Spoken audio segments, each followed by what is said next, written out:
আর একেতে একাদশী, বিষ্ণুর দিন, একাদশীর আবির্ভাব তিথি। তাহলে আজকের দিনটা কিন্তু আরো গুরুত্ব বেড়ে গেল। মানে প্রত্যেকটা একাদশীতে আমাদের গীতা ভাগবত শ্রবণ বেশি করতে হয়, হরিনাম বেশি করতে হয়। সেই দিন ভগবানের সান্নিধ্যে আমাদের বাস করতে হয়। এটা হলো উপবাস, মানে নিকটে বাস করব। এই জন্য আজকের তিথিটা আরো বেশি। আর আজকের একাদশীটাও এটা সাধারণ একাদশী না, আজকে বামন দ্বাদশী, বিজয়া মহাদ্বাদশী, শৃঙ্খল যুগ, 500 একাদশী। আজকে যারা করছেন মহাদ্বাদশী,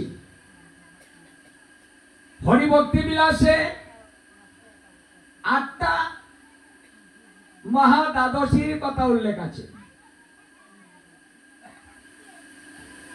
এই হরিভক্তি বিলাসী বলছেন যদি মহাদ্বাদশী উপনীত হয় তাহলে একাদশী পরিত্যাগ করে মহাদ্বাদশী করিতে হয়। কারণ মহাদ্বাদশী শত একাদশী এক সমান হয়। মানে মহাদ্বাদশীর গুণের কথা বলছেন যে 100 একাদশী করিলে যে ফল প্রাপ্ত হয়, একটা মহাদ্বাদশী করিলে সেই ফল প্রাপ্ত হয়। এই জন্য যদি এই দ্বাদশী মহাদ্বাদশী আসে তাহলে আপনারা একাদশী না করে মহাদ্বাদশী করবেন। এটা হলো গোস্বামী মত। আমাদের আইন কানুন হরিভক্তি বিলাস, এই হরিভক্তি বিলাসের আইনে এই কথাটাই নির্ধারণ করা হয়েছে। যেহেতু জীবের কল্যাণের জন্য এই ব্রত, আর একাদশী ব্রত সমস্ত প্রকার ব্রতের মধ্যে সর্বশ্রেষ্ঠ ব্রত। এই কথাটা কে বলেছেন? এই কথাটা বলেছেন শ্রীকৃষ্ণ স্বয়ং। কোথায় পাবেন? ব্রহ্মাণ্ড পুরাণের যুধিষ্ঠির সংবাদে যুধিষ্ঠির মহারাজ শ্রীকৃষ্ণের কাছে প্রশ্ন করেছিলেন যে হে কৃষ্ণ, একাদশী ব্রত কি? একাদশী ব্রত না করিলে কি হয়? একাদশী ব্রত করিলে কি হয়? একাদশী কেমন ব্রত? এই ব্রতের মহিমা তুমি আমার কাছে কৃপা করে বর্ণনা করো। তদুত্তরে শ্রীকৃষ্ণ যুধিষ্ঠির মহারাজকে বললেন,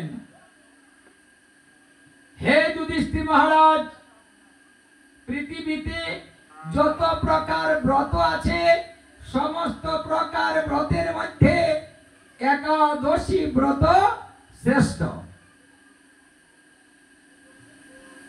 এই একাদশী ব্রত এতই শ্রেষ্ঠ যে কৃষ্ণ পক্ষে এবং শুক্ল পক্ষে প্রতি মাসে এই কৃষ্ণ পক্ষ এবং শুক্ল পক্ষে একাদশী হবে। এই উভয় পক্ষের একাদশী যে ব্যক্তি পালন করে, হে যুধিষ্ঠির মহারাজ, মানুষের মধ্যে সেই ব্যক্তি হবে শ্রেষ্ঠ। এবং সেই ব্যক্তিকে আমি এত ভালোবাসি, তার যদি কোনো পাপ থাকে একাদশীর মাধ্যমে তার সমস্ত পাপ আমি ক্ষমা করে দিয়ে থাকি। এবং সেই ব্যক্তি আমার অত্যন্ত প্রিয় হয়, আমার প্রিয় পাত্র, আমি তাকে ভালোবাসি।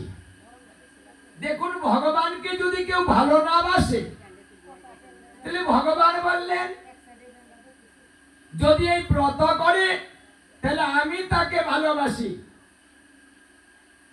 তাহলে এই ব্রতটা এত গুরুত্বপূর্ণ।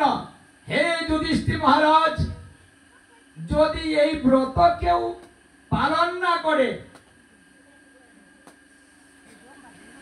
আর এই ব্রতের দিন যদি কেউ অন্ন আহার করে, তাহলে এক মুষ্টি অন্নের সঙ্গে 1 কোটি পাপ হয়।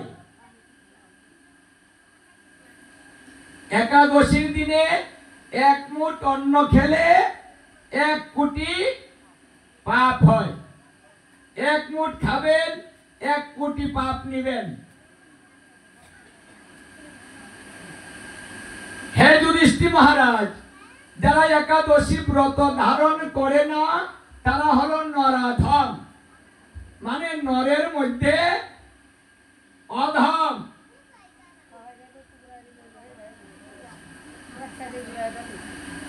একাদশী ব্রত ধারণ না করে কোন ভজন করে সেই ব্যক্তি মুক্তি লাভ করতে পারিবে না। মানে একাদশী করিতেই হবে। একাদশীতে অন্ন ভোজনকারী ব্রহ্ম হত্যা পাপ করে, দ্রুণ হত্যা পাপ করে, গো হত্যা পাপ করে।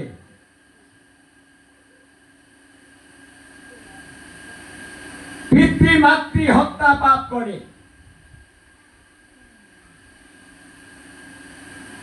দাত্রী ভগিনী হত্যা পাপ করে। পৃথিবীতে যত প্রকার হত্যাজনিত পাপ আছে, একাদশী দিন অন্ন ভোজনে করিলে সমস্ত পাপের ভাগী সেই ব্যক্তি হয়ে থাকে। এই জন্য এই ব্রত করিতেই হইবে। মানে এটা ভগবান শ্রীকৃষ্ণের একেবারে শেষ কথা, অজুহাত নয়, করিতেই হবে। কারণ একাদশী ব্রতটা এই মানবের কল্যাণের জন্যই হয়েছে। কারণ একাদশী স্বয়ং বিষ্ণু।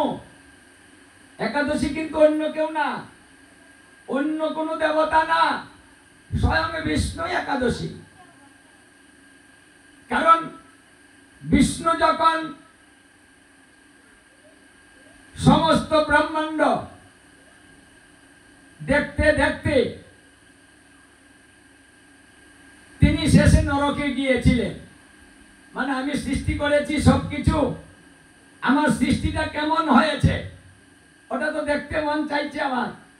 মানে আমি কেমন বানালাম নিজে দেখি। আর সেই দেখার উদ্দেশ্যে বিষ্ণু বেরিয়ে পড়লেন, সমস্ত স্থান বেড়ালেন, 14টা ভুবন দেখিলেন।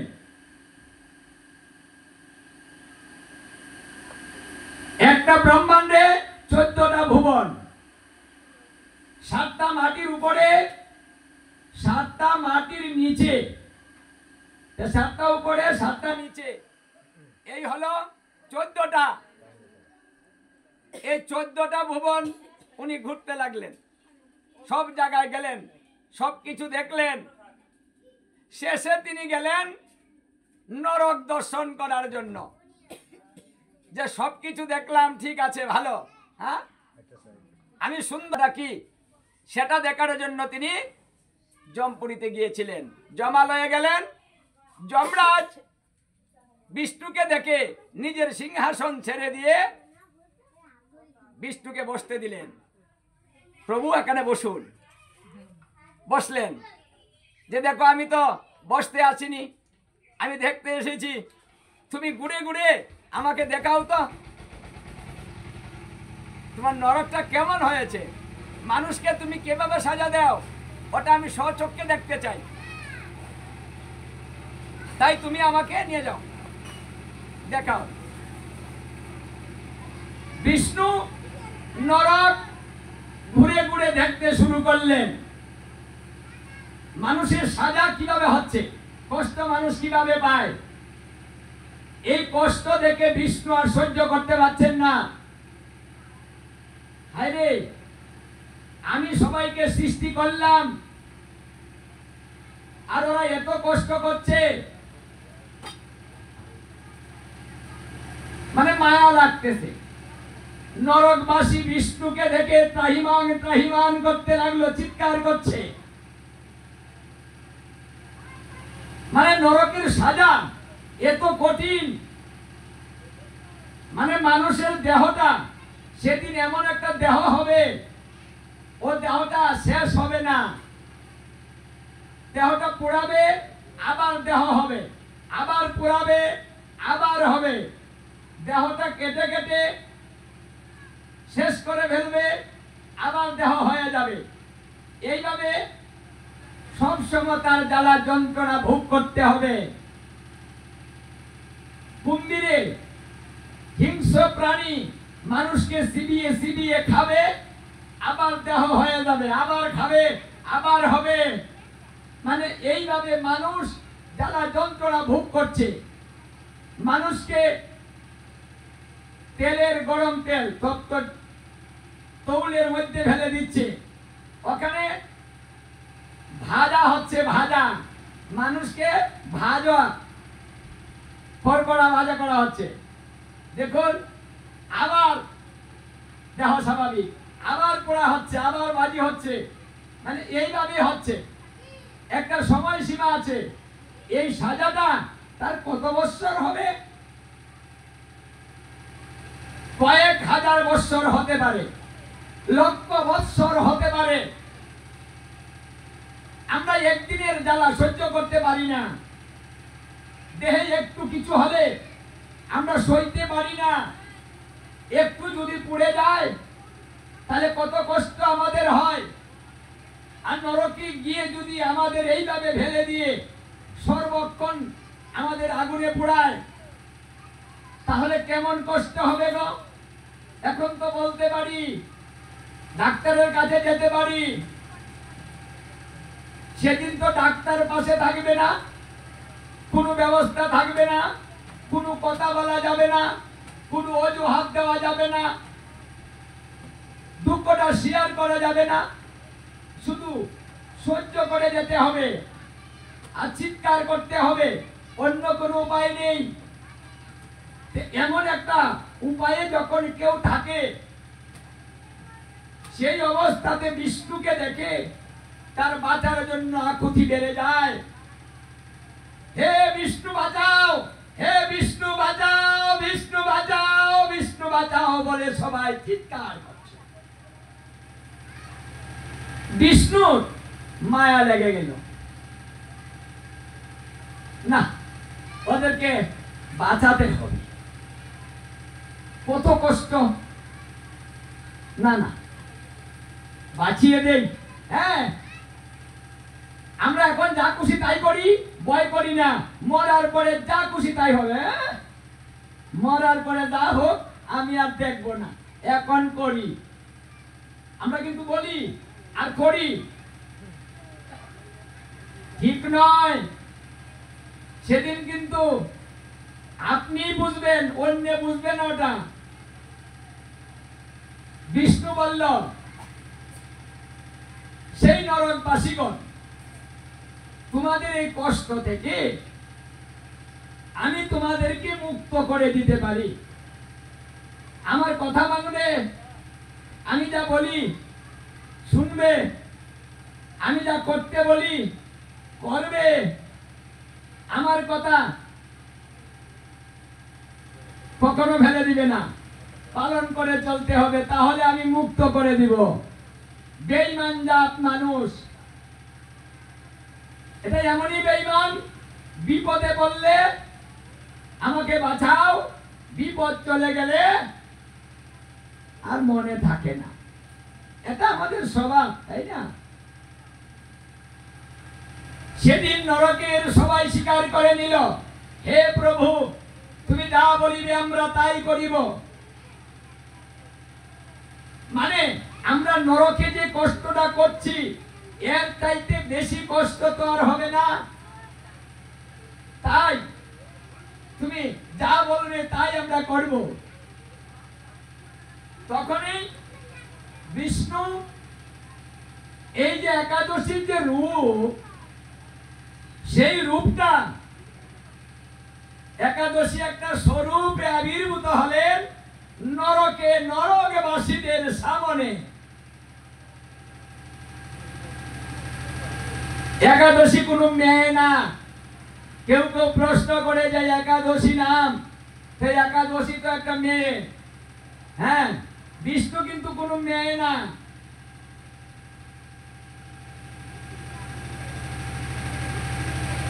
বিষ্ণু একটা স্বরূপ ধারণ করলেন, আর সেই স্বরূপটা যখন ধারণ করলেন তখন তিথিটা ছিল একাদশী। মানে একাদশী তিথিতে নরকে বিষ্ণু একাদশী স্বরূপ ধারণ করলেন, আর স্বরূপটা শেষ করলেন দ্বাদশী তিথিতে। তাহলে তিথি হলো কটা? তিনি যখন আবির্ভূত হলেন তখন ছিল একাদশী। যখন তিনি তিথিটা শেষ হয়ে দ্বাদশী হলো, দ্বাদশীতে তিনি তার স্বরূপটা অন্তর্হিত করলেন। তাহলে তিথি কটা হলো? দুটা, একাদশী আর হলো দ্বাদশী। দুই তিথি সমন্বয়ে বিষ্ণুর অবস্থান ছিল। দ্বাদশীটা কেন করবেন? তার কারণ হচ্ছে এই যে ভগবান যখন বিষ্ণু একাদশীর স্বরূপটা তিনি সম্বরণ করলেন দ্বাদশী তিথিতে। এই জন্য শাস্ত্রে বলছে যেহেতু বিষ্ণু দুইটা তিথিতে অবস্থান করেছিলেন, তাই এই দুই তিথি যখন সমন্বয় হবে তখন একাদশী ব্রত পালন করিতে হবে। তাহলে দ্বাদশী যুক্ত একাদশী ব্রত করতে হবে। এই জন্য এই যে শুদ্ধ মত, একাদশী দ্বাদশী যুক্ত না হলে একাদশী ব্রত করা যাবে না, এটা আমাদের আইনে বলা হয়েছে। কারণ দশমীতে বিষ্ণু ছিলেন না। যেহেতু দশমীতে বিষ্ণু ছিলেন না, তাই দশমী যুক্ত একাদশী হবে না। যেহেতু তিনি দ্বাদশী যুক্ত ছিলেন, তাই দ্বাদশী যুক্ত একাদশী করিতে হবে। দ্বাদশীতে দোষ নাই, দশমীতে দোষ আছে। এই জন্য দ্বাদশী যুক্ত ব্রত আমরা করে থাকি। এটাকে বলে শুদ্ধ ব্রত, পরবৃত্তাব্রত। পূর্ব বৃত্তা পরিত্যাগ করিতে হবে, পরবৃত্তা গ্রহণ করিতে হবে। তাহলে বিষ্ণু যখন নরকে এই রূপটা ধারণ করলেন, বিষ্ণুর স্বরূপ দর্শন করে নরকবাসী এই স্বরূপটা দর্শন করে দিব্য দেহ ধারণ করতে রইলেন।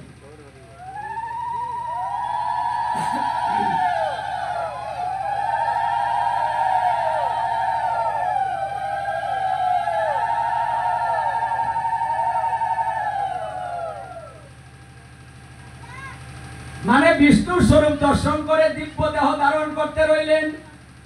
ঊর্ধ্বলোক থেকে রথ নামছে, রথে আরোহণ করছে, আর বিষ্ণুকে প্রণাম করে সবাই ঊর্ধ্বলোকে গমন করছে। সবাই চলে যাচ্ছে। দেখিতে দেখিতে কিছুক্ষণের মধ্যে সড়কে মানে নরকে যত ছিল পাপী, সমস্ত পাপী মুক্ত হয়ে নরক খালি করে দিয়ে সবাই চলে গিয়েছে। নরকে একটাও পাপী নাই। বিষ্ণু বললেন যমরাজ আমি এখন চলি। বিষ্ণু চলে গেলেন, নরকটা খালি করে দিলেন। যমরাজ বিপদে পড়ে গেলেন। কেমন বিপদ? কারণ যমরাজকে কাজ দেওয়া হয়েছে, মানুষ পাপ করবে, সেই পাপের বিচার করে সাজা দিবে। মানুষ যদি পাপ না করে নরকে কেউ যাবে না। নরকে যদি কেউ না যায় তাহলে যমরাজার বিচার করারও প্রয়োজন নেই, তার কাজও নেই। তাই তিনি কি করলেন? তিনি চলে গেলেন ব্রহ্মার কাছে, গিয়ে ব্রহ্মাকে বললেন, হে ব্রহ্মদেব, আমি এখন কি করি? আপনি তো সৃষ্টিকর্তা, একটা ব্যবস্থা করুন।